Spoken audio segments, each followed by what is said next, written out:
Hi friends, welcome to my channel story book by Aradhya. కొడుక్కి తండ్రి అండ ఉండాలని బలవంతంగా రెండో పెళ్లికి సిద్ధపడింది ఆమె. అత్తగారు చూపే అధికారం, తన ఉనికినే గుర్తించని భర్త, స్వాతంత్ర్యం లేని బ్రతుకు. రెండో పెళ్లితో ఆమెకు ఒరిగిందేమిటి? కన్న కొడుకుని దూరం చేసుకోవడం తప్ప. ఆమె జీవితం పూలబాటనా ముళ్ళబాటనా? ఈరోజు మనం తెలుసుకుందాం. అర్ధరాత్రి సమయం. బయట కుండపోతగా వర్షం కురుస్తుంది. అది ఒక పెద్ద డూప్లెక్స్ హౌస్. విశాలమైన లివింగ్ రూమ్. ఒకవైపు పైకి వెళ్ళడానికి మెట్లు, మరోవైపు ఎల్ షేప్ బ్రౌన్ కలర్ పెద్ద లెదర్ సోఫా. ఎటు చూసినా ఖరీదైన వస్తువులే. దగదగలాడుతూ తణుకులీనుతున్న పెద్ద షాండీ లైట్స్. గోడలకి ఖరీదైన తంజావూరు పెయింటింగ్స్. కొత్త వాళ్ళు ఎవరైనా చూస్తే ఆ ఇంట్లో వాళ్ళ టేస్టులని మెచ్చుకోకుండా ఉండలేరు. సోఫాలో ఒక మూల పెళ్లికూతురు అలంకరణలో ఒదిగి కూర్చున్న వసుధ ఇవన్నీ పట్టించుకునే పరిస్థితిలో లేదు. చీర కొంగులో మొహం దాచుకొని ఈ పెళ్లికి ఎందుకు ఒప్పుకున్నానా అని పదే పదే తనని తాను నిందించుకుంటూ నిశ్శబ్దంగా ఏడుస్తోంది. ఏడుపుకి ఆమె పక్కటెముకలు అదురుతున్నాయి. అతని ప్రవర్తనకి సున్నితమైన ఆమె మనసు ఎంతగానో గాయపడింది. ఆత్మాభిమానం కలిగిన ఆమెకి జరిగిన విషయం తలుచుకుంటే సిగ్గుతో ప్రాణం పోతోంది. వద్దన్నా పదే పదే అదే విషయం గుర్తుకు వస్తోంది. 3 ఏళ్ల కొడుకు ధనుష్ గుర్తుకు వచ్చి ఆమె దుఃఖం రెట్టింపు అయ్యింది. పిచ్చి తండ్రి తను లేకుండా పడుకోవడానికి ఎంత ఏడ్చి ఉంటాడో. పుట్టాక ఒక్కరోజు కూడా వాడిని వదిలి ఉండలేదు. ఉదయం దండలు మార్చుకుంటూ ఉంటే అమ్మ మెడలో దండ వేశాడు అంకుల్, భలే భలే అని చప్పట్లు కొట్టాడు. పసివాడు, వాడికి ఏం తెలుసు అమ్మ వేరే బంధంలో బలవంతంగా బంధింపబడుతోందని. అమాయకమైన ఆ పసిముఖం కళ్ళ ముందు కదలాడింది. ఎవరి కోసమైతే ఈ వివాహానికి తల వంచిందో వాడికే దూరం అవ్వాల్సి వస్తుందనుకోలేదు అని అనుకుంది బాధగా. మనసుని వ్యధకు లోను చేసే వర్తమానాన్ని అంగీకరించలేని ఆమె మనసు అందమైన గతంలోకి పరుగులు తీసింది. మధ్యతరగతి కుటుంబం, తల్లిదండ్రులు, తమ్ముడితో ఉన్న దాంట్లోనే ఎంతో సంతోషంతో సంతృప్తిగా గడిచిపోయింది ఆమె బాల్యం. చదువు, ఆటపాటలన్నిటిలో ముందుండేవాళ్ళు అక్క తమ్ముళ్ళిద్దరూ. తండ్రి ఎంత చెబితే అంత. బంధుమిత్రులందరూ వీళ్ళ కుటుంబాన్ని ఎంతో ఆదర్శంగా చెప్పుకునేవాళ్ళు. తమ్ముడికి అక్క మాటే వేదం. ఇంజనీరింగ్ అయిన వెంటనే మంచి సంబంధం రావడంతో వసుధకి వివాహం జరిపించారు తల్లిదండ్రులు. ఎంతగానో ప్రేమించే భర్త, మంచి మనసున్న అత్తమామలు. సంవత్సరం తిరిగేసరికి చేతిలో పన్నంటి బిడ్డ, దేనికి లోటు లేని జీవితం. విధికే కన్ను కుట్టిందేమో ఆమె సంతోషం చూసి అన్నట్లుగా ఆఫీస్కైన బయలుదేరిన భర్త అకస్మాత్తుగా రోడ్డు యాక్సిడెంటులో చనిపోవడంతో మెన్ను విరిగి మీద పడినట్లు అయ్యింది వసుధకి. కష్టమంటే తెలియని ఆమె జీవితంలో కష్టాల కడలి మొదలయ్యింది. భర్తతో గడిపిన 4 ఏళ్ల కాలంలో ఒక జీవితానికి సరిపడా మధురానుభూతులు. అతని గుర్తుగా ఒక బాబు, ఇవి చాలు తన జీవితానికి. వాడి బాగోగులు చూస్తూ గడిపేయొచ్చు జీవితం అనుకున్న తరుణంలో ఆమెకి తల్లిదండ్రుల బలవంతం. అక్క మళ్ళీ పెళ్లి చేసుకొని జీవితంలో సెటిల్ అయితే కానీ తన వివాహ ప్రసక్తి లేదని భీష్మించుకు కూర్చున్న తమ్ముడు. పిల్లాడికి తండ్రి అండ కావాలని అత్తామామల బలవంతం. వీటి పర్యవసానమే ఆ రోజు జరిగిన ఆమె ద్వితీయ వివాహం, వసుధా శశిధర్ల వివాహం. అతి కొద్ది మంది ఆత్మీయుల సమక్షంలో రిజిస్టర్ ఆఫీసులో నిరాడంబరంగా జరిగింది. శశిధర్కి మొదటి వివాహం ద్వారా 2 ఏళ్ల పాప అనన్య ఉంది. తల్లి లేని పిల్లని ఇంట్లో అందరూ గారాబం చేయడంతో మొండిఘటంలా తయారయ్యింది అనన్య. శశిధర్ వల్ల కూడా కాకపోవడంతో ఆడపిల్లకి తల్లి అవసరం ఎంతైనా ఉంది. నీ కోసం కాకపోయినా అనన్య కోసమైనా పెళ్లి చేసుకోవాల్సిందే అన్న తల్లి ఒత్తిడితో కూతురి కోసం అతను కూడా ద్వితీయ వివాహానికి తలవంచక తప్పలేదు. ఇద్దరి మొహాల్లోనూ నిరాశక్యత, అయిష్టత, రకరకాల సందేహాలు. వివాహం నిర్లిప్తంగా ఒక తంతులా ముగిసింది. వసుధకి తోడుగా 3 నిద్రలకి ఎవరు వెళ్ళాలా అని తర్జన భర్జన పడుతూ ఉంటే, రెండో పెళ్లికి కూడా అన్ని ఫార్మాలిటీస్ దేనికి అని వసుధ అత్తగారు రాజేశ్వరి గారు కొంచెం విసుగ్గా అనడంతో, ఒక్కదాన్నే పంపడం ఇష్టం లేకపోయినా ఆవిడకు భయపడి మిన్నకుండిపోయారు వసుధ తల్లిదండ్రులు. కొడుకు కోడలు మధ్య ఒక అవగాహన వచ్చి, తన మనవరాలు అనన్య వసుధకు మాలిమి అయ్యేంత వరకు వసుధ కొడుకుని ఆమె తల్లిదండ్రుల వద్ద ఉంచుకోమని, తను ఇలా చెప్పినట్లు కూడా వసుధకు తెలియకూడదని ముందే వాళ్ళను హెచ్చరించింది రాజేశ్వరి. పెళ్లికి ముందు ఏమీ మాట్లాడకుండా ఇప్పుడు ఇలా షరతులు పెట్టడం ఏమిటని బాధపడ్డారు వసుధ తల్లిదండ్రులు. వసుధకి తెలిస్తే ఏం గొడవ చేస్తుందో అని భయపడి 3 నిద్రల తర్వాత పిల్లాడిని తీసుకువచ్చి దింపుతామని నచ్చజెప్పి పంపారు. వసుధకి అత్తగారింట్లో మొదటి రోజు. పగలంతా చుట్టాలతో హడావిడిగా గడిచిపోయింది. సాయంత్రానికి ఎక్కడి వాళ్ళు అక్కడే సర్దుకున్నారు. రాత్రి 10 గంటలకి రాజేశ్వరీదేవి కొడుకు గది చూపించి వెళ్ళిపోయింది.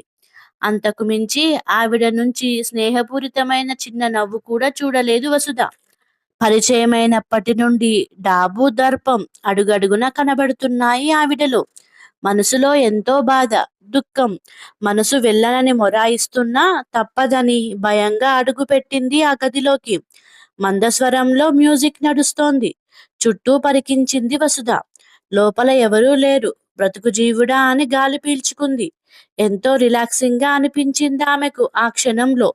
మంచం మీద కూర్చోవడానికి నమస్కరించక పక్కనే ఉన్న చైర్లో కులబడింది. గది నలువైపులా పరికించి చూసింది. ఎటు చూసినా గోడల నిండా అందమైన పెయింటింగ్స్. అతను మంచి ఆర్టిస్ట్ అని వినింది. కానీ ఇంత అద్భుతమైన చిత్రాలతో అతని రూమ్ ఇంత కళాత్మకంగా ఉంటుందనుకోలేదు. రాత్రి రెండో జామైనా అతను రాలేదు.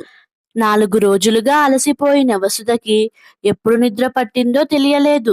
మొద్దు నిద్రలో వసుధకి గుప్పుమని విస్కీ వాసన ఘాటుగా ముక్కుపుటాలకి సోకటంతో ఉలిక్కిపడి లేచింది. ఎదురుగా శశిధర్. చిన్నప్పటి నుంచి ఆల్కహాల్ తీసుకునే వాళ్ళంటే చచ్చేంత భయం ఆమెకు. అతను తూలుతూ వస్తూ, ఏయ్, నా గదిలోకి రావడానికి ఎంత ధైర్యం నీకు?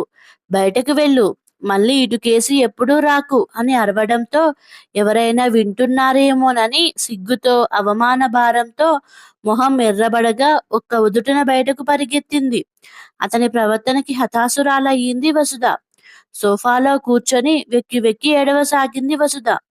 వదినా అన్న ఆడపడుచు శృతి పిలుపుతో ఉలిక్కిపడి చూసి ఆలోచనల నుంచి బయటపడింది. వదినని లివింగ్ రూంలో చూసి పరిస్థితి అర్థం చేసుకున్న శృతి, నా రూంలో పడుకుందువు గాని రా వదినా అని తీసుకెళ్ళింది. ఆమె బాధపడుతూ ఉందని తెలిసినా ఏం చేయాలో అర్థం కాక నిస్సహాయంగా చూస్తుండిపోయింది శృతి.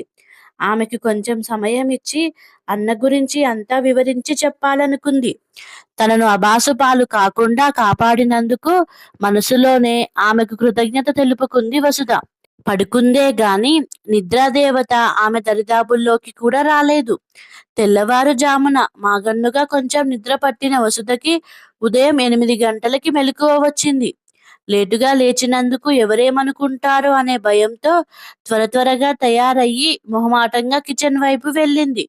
కూతురి గదిలో నుంచి వస్తున్న కొత్త కోడలిని చూసిన రాజేశ్వరికి పరిస్థితి అర్థమయ్యి ఆలోచనలో పడింది. వీళ్ళిద్దరిని ఎలా కలపాలా అని ఆలోచిస్తూనే వంట ఆమెకి ఆ రోజు వంటలు ఏం చేయాలో చెబుతూ వసుధ వైపు చూస్తూ, మా వాడికి బెడ్ కాఫీ అలవాటు, తీసుకెళ్లి ఇవ్వమని ఆర్డర్ జారీ చేసింది. వసుధ గుండెల్లో రాయి పడినట్లు అయ్యింది. ఏమి మాట్లాడకుండా తల వంచుకొని నిలబడిన వసుధను చూసి, మా ఇంట్లో నువ్వు కిచెన్లో చేయాల్సిన పనులేమీ ఉండవు, కానీ మా అబ్బాయిని మనవరాలిని చూసుకుంటే చాలు అంది. అతను ఏదో చిన్న పిల్లాడైనట్లు అనుకుంది వసుధ. పులిబూనిలోకి అడుగు పెడుతున్నట్లు తడబడుతున్న అడుగులతో వెళ్ళింది.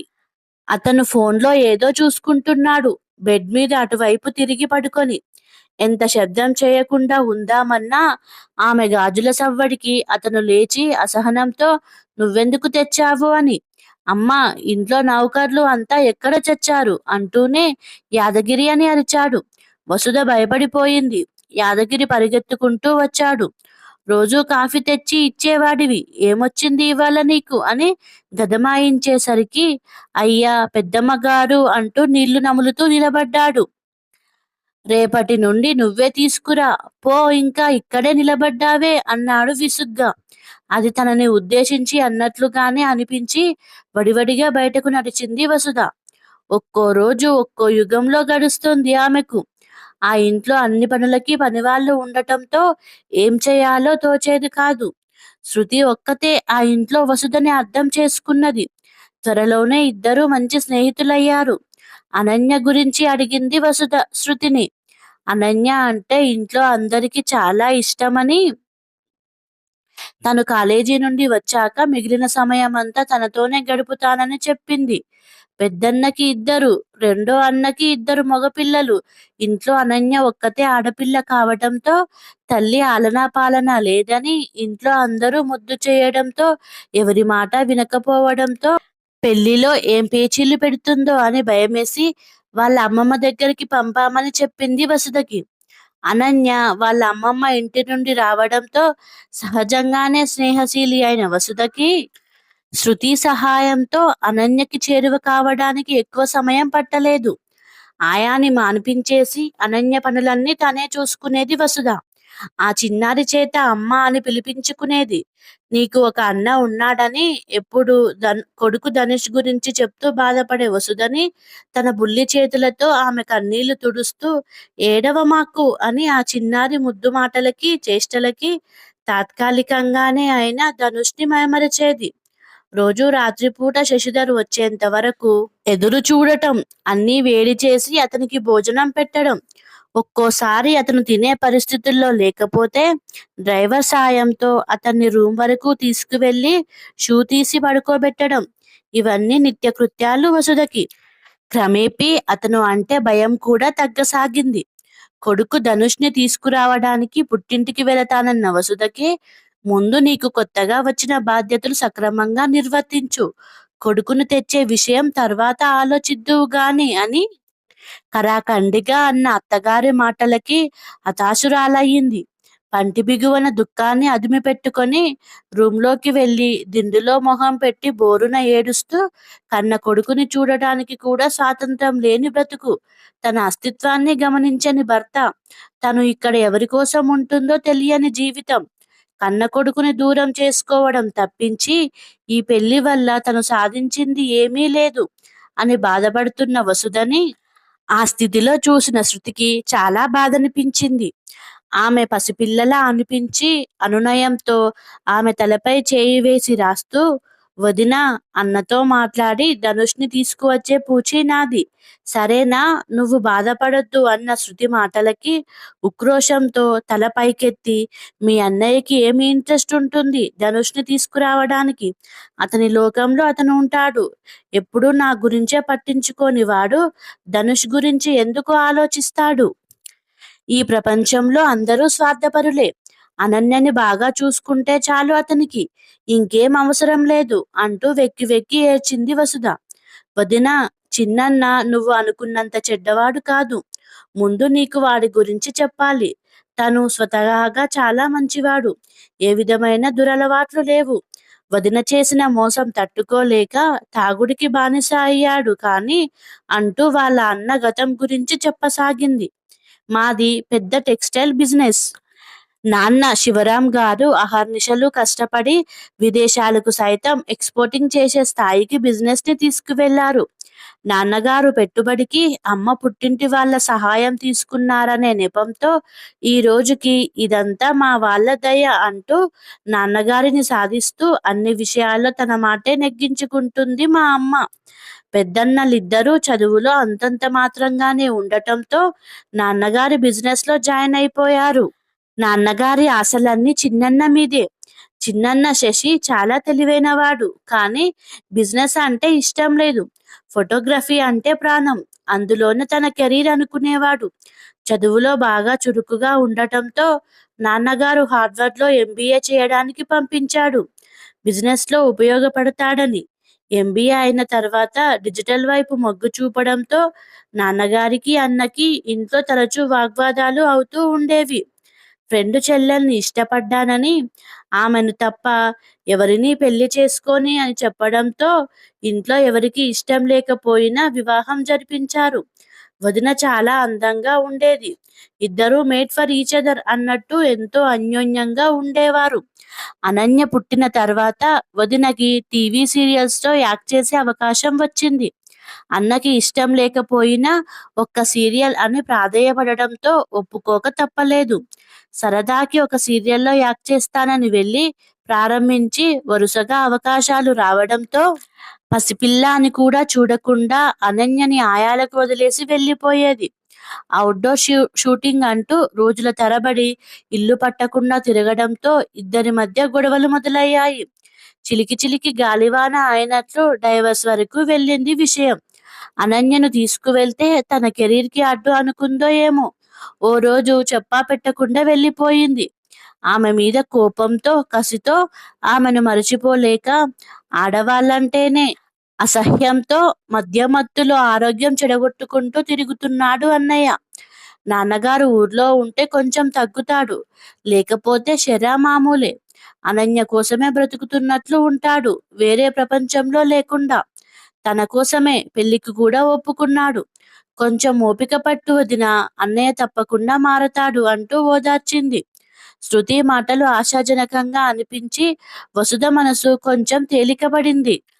ముఖ్యంగా ధనుష్‌ని తీసుకువద్దాము అన్న మాట టానిక్‌లా పనిచేసింది ఆమె పైన. ఆ ఇంటి కోడలిగా వసుధ బస్సుల్లో, ఆటోల్లో పడి వెళ్ళటం వాళ్ళకి నామోషీ అని ధనుష్‌ని చూడటానికి కూడా పుట్టింటికి వెళ్ళనిచ్చేది కాదు అత్తగారు. ఇన్ని కార్లు ఉన్నా ఏదీ ఖాళీగా ఉండేది కాదు. శృతి పుణ్యమా అని అరుదుగా అయినా సాధ్యపడేది వసుధకి. తల్లిని ఒప్పించి తీసుకువెళ్ళేది తనే డ్రైవ్ చేసుకుంటూ. జీవితం ఎవరికీ పూలపాన్పు కాదని, కొత్త బంధంలో ఇమడడానికి కొంత సమయం పడుతుందని, ఓర్పు, నేర్పు, సహనంతో కాలక్రమంలో అన్నీ సర్దుకుంటాయని, ధనుష్ సంతోషంగానే ఉన్నాడని ఫోన్లో తల్లి చెప్పే ఓదార్పు మాటలు వసుధకి కొంత ధైర్యాన్ని, సాంత్వనని ఇచ్చేవి. తోడికోడళ్ళు ఇద్దరికీ వసుధ అంటే గిట్టదు. కాటన్ చీరలు, సీదా సాదాగా ఉండే వసుధ అంటే వాళ్ళకి హేళన భావం.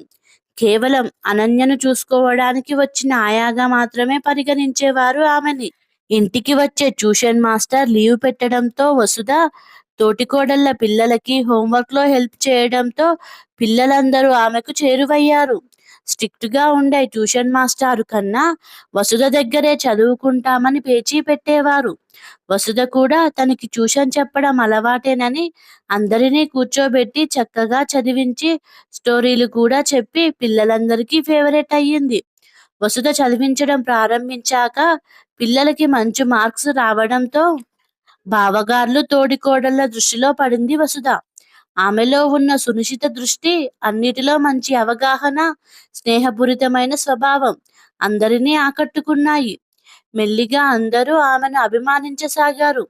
పిల్లల కోసం యూట్యూబ్‌లో చూసి శృతితో కలిసి రకరకాల వంటలు, కేకులు తయారు చేసేది వసుధ. నిమిషం ఖాళీ లేకుండా బిజీ చేసుకున్న వసుధ మనసులో పెద్ద వెలితి. కొడుకు కోసం ఆమె మనసు పడే తపన ఎవరూ అర్థం చేసుకోలేదు. సమయం ఎవరి కోసం ఆగదు అన్నట్లు 6 నెలల కాలం ఇట్టే గడిచిపోయింది. వసుధ ఆలనా పాలనలో, అనన్యలో వచ్చిన మార్పు శశిధర్‌కి ఎంతో సంతోషాన్నిచ్చాయి. ప్రతిదానికి ఏడుస్తూ హఠాం చేసే కూతురు ఒద్దికగా ఉండడం, చిన్న చిన్న శ్లోకాలు, పద్యాలు చెప్పడం, డాన్స్ చేస్తూ ఇంగ్లీష్ రైమ్స్ చెప్పడం చూసి మురిసిపోయాడు. తను భార్యగా ఆమెను స్వీకరించకపోయినా ఆమె తన కర్తవ్యాలన్నీ సక్రమంగా నిర్వర్తిస్తూ తన నుండి ఏమీ ఆశించని వసుధను చూస్తే ఆశ్చర్యంగానూ, ఆమె పట్ల తన ప్రవర్తన అతన్ని బాధించసాగాయి. ఓ రోజు అన్నపిల్లలకి స్టడీస్‌లో హెల్ప్ చేస్తున్న వసుధను మొదటిసారిగా పరీక్షగా చూశాడు శశిధర్. చామన ఛాయ రంగుతో చూడగానే ఆకట్టుకునే కలగలిగిన ముఖం, కుదురుగా అల్లుకున్న పెద్ద జడ. ఎంతో సింపుల్‌గా ఉన్నా ఏదో అట్రాక్షన్ ఉంది ఆమెలో అనుకున్నాడు. డ్రింకింగ్ తగ్గించి బిజినెస్‌లో యాక్టివ్‌గా పార్టిసిపేట్ చేయడం, కూతురుతో గడపడం, వసుధతో మాట కలపడానికి ఆసక్తి కనపరచడం. శశిధర్‌లో వచ్చిన మార్పుకి ఇంట్లో అందరూ సంతోషించారు. ఆఫీస్‌కి రోజూ వస్తున్న కొడుకుని చూసి ఎంతగానో పొంగిపోయారు శివరాం గారు. ఆయన చిరకాల వాంఛ నెరవేరింది. మొదటిసారిగా భార్య తీసుకున్న నిర్ణయాన్ని పొగిడి కోడల్ని అభినందించారు. బుక్స్ చదవడం, పెయింటింగ్ ఇలా ఇద్దరి హాబీలు ఒకటే కావడంతో ఆనతి కాలంలోనే వసుధ శశిధర్ల మధ్య స్నేహబీజం చిగురించింది. ధనుష్‌ను తీసుకురావడానికి తన తల్లి పెట్టిన షరతు చెల్లెలు శృతి ద్వారా తెలుసుకున్న అతను తల్లిపై మండిపడ్డాడు. వసుధను సంతోషపరచడానికి తను కూడా ఏమైనా చేయాలని కోరిక. ధనుష్ గురించి చెప్పేటప్పుడు ఆమె కళ్ళల్లో మెరిసే మెరుపు శశిధర్ని తల్లి కొడుకులను కలిపేలా చేశాయి. ధనుష్ రాకతో వసుధ ఆనందానికి అవధులు లేవు. ఆమె అతని కేసి ప్రేమతో కృతజ్ఞతాపూర్వకంగా చూసింది. ధనుష్ రాక రాజేశ్వరికి కంటగింపుగా ఉన్న కొడుక్కి కూతురికి ఎదురు చెప్పలేక మిన్నకుండిపోయింది. ఇంత త్వరగా శశిధర్లో అనన్యలో మార్పు తెచ్చిన వసుధని మెచ్చుకోకుండా ఉండలేకపోయింది. ఆనతి కాలంలోనే ధనుష్ అనన్యలు సొంత అన్నా చెల్లెలుగా కలిసిపోవడం ఇంట్లో అందరికీ ఆశ్చర్యాన్ని కలిగించింది. అన్నా అంటూ ధనుష్ని క్షణం కూడా వదలకుండా తిరుగుతున్న కూతురిని చూసి శశిధర్ అబ్బురపడిపోయాడు. ఇదంతా వసుధ శిక్షణ వల్లనే అని ఆమె పట్ల గౌరవం, అభిమానం రెట్టింపు అయ్యాయి. కొడుకు రాక ఆమె జీవితంలో ఉన్న పెద్ద లోటును భర్తీ చేసింది. శశిధర్ ధనుష్ని అనన్యతో సమానంగా ఎంతో ప్రేమగా చూడటం గమనించిన వసుధ మనసు ఆనందంతో పొంగిపోయింది. మొదటిసారిగా తన రెండో పెళ్లి నిర్ణయం సరైనది అని అనిపించింది వసుధకి. జీవితం మీద మళ్ళీ ఆశలు చిగురించాయి. బెడ్రూమ్లో పిల్లలు ఇద్దరు మధ్యన ఆదమరచి నిద్రపోతున్న వసుధని ఆరాధనగా చూస్తూ నిస్తేజంగా ఉన్న తన జీవితంలోకి వసంతంలో కోయిలలా ప్రవేశించి ప్రేమధ్వనులు మోగించిన ఆమెకి మనసారా కృతజ్ఞతలు తెలుపుకున్నాడు శశిధర్. కథ సమాప్తం. మీకు కనుక ఈ కథ నచ్చినట్లయితే ఈ ఛానల్ని సబ్స్క్రైబ్ చేసుకోగలరు. Please subscribe.